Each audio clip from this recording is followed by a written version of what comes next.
A few years ago, you guys, the Buffalo Bills were considered to be one of the worst teams in the NFL, and their future wasn't bright whatsoever. But now, they look like they're one of the best teams in the league. So, how did it all happen? How is everybody doing today? It's Sports Huddle back with another video, and today, we're going to talk about the Buffalo Bills and how they went from being one of the worst teams in the league to being one of the best teams. Let's not waste any time, and let's get straight into it. The first place we need to start off is the past, how they were before they were good. From 2010 until around 2016, the Bills were a mediocre team to say the least. In 2010, the Bills went 4-12. Then for the next 3 seasons, the Bills won 18 games. In other words, they won 6 games in a row for the next 3 seasons. Now back then, the Bills' starting quarterback was Ryan Fitzpatrick. Now, I'm not going to say Fitzpatrick was a bad quarterback because he was actually pretty good, but he also wasn't the best. He was more of an alright quarterback. Now, when he played in Buffalo, he threw around 3,000 yards per season, which isn't the worst. But if the Bills wanted to go deep in the playoffs or even win a Super Bowl, this guy wasn't it. Then in the year of 2013, the Buffalo Bills got themselves a new quarterback. Well, 2 new quarterbacks. One of them was a man by the name of E.J. Manuel, who they signed in free agency for 4 years, and another one was Thad Lewis, who they traded for after giving away their linebacker Chris White. That year in 2013, they went 6-10. Manuel was not a good QB whatsoever as he threw for 1,900 yards and had 11 touchdowns, also throwing 9 interceptions. So that's not good stats whatsoever. And after that, his career would go downhill as he would never start over 5 games ever again in his career. And for Thad Lewis, he was basically just as bad. Only threw 1,000 yards and had 4 touchdowns and 3 interceptions. The only good thing I guess we could say that happened that season was Kiko Alonso winning Rookie of the Year for them. Besides that, nothing much. In the year 2014, the Bills would end up having their first winning season since 2004. The Buffalo Bills ended up signing a new quarterback as well. His name was Kyle Orton, and Orton didn't play the worst football in the world as he threw for 3,000 yards, had 18 touchdowns, and had 10 interceptions. But the Bills also decided to hire a new coach by the name of Doug Marrone. Unfortunately, the 9 wins wasn't enough for them to make the playoffs, and the next season, the Bills decided to fire Marrone, and he would only last 3 more years as a coach in the NFL. He is now an offensive line coach for Alabama. But the Bills' new coach was Rex Ryan. The Bills then, once again, signed a new quarterback. His name was Tyrod Taylor, and Taylor actually played pretty well that season.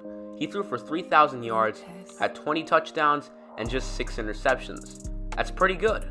But once again, the Bills failed to succeed as they would finish the season going 8-8. And here comes 2016, where the Bills kept Tyrod Taylor, and he once again had a pretty good season. His stats were basically the same thing, it's just he had less touchdowns. But even though Tyrod still played well, and their offensive line was ranked 10th in the league, the Bills went 7-9. Just another season of mediocre playing. You're probably asking yourself, why are the Bills so poor? What's their problem? Well, their biggest problem that season was their defense, as their points scored by team was 378, which was 17th in the league. So yet another poor season for the Bills. Maybe it's time for redemption, right? Well, kind of. In 2017, the Bills made the playoffs for the first time since 1999. They went 9-7. Tyrod Taylor would throw for 2,000 yards, had 14 touchdowns, and 4 interceptions. His percentage of interceptions was just at 1, which was the lowest he ever had in his career. The Bills also hired a new coach again, and he would end up being their current coach, Sean McDermott.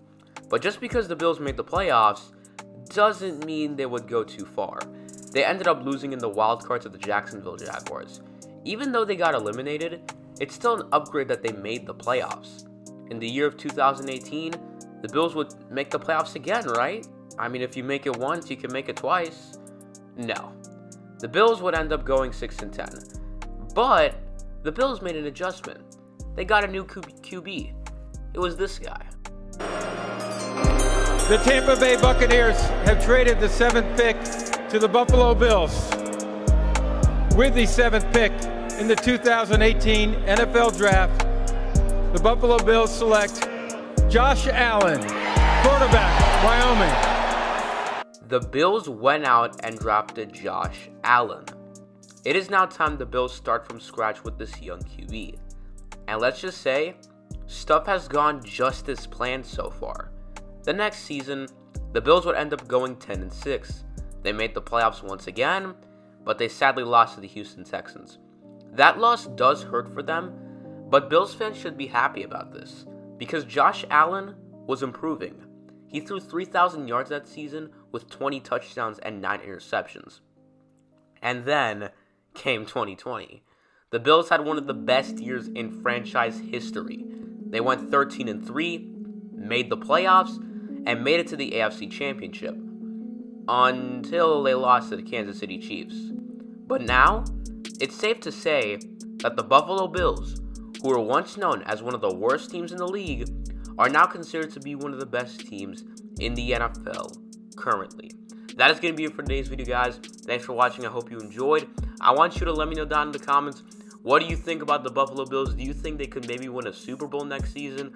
And how long do you think they'll be this good? I will see you all next time. I'm out.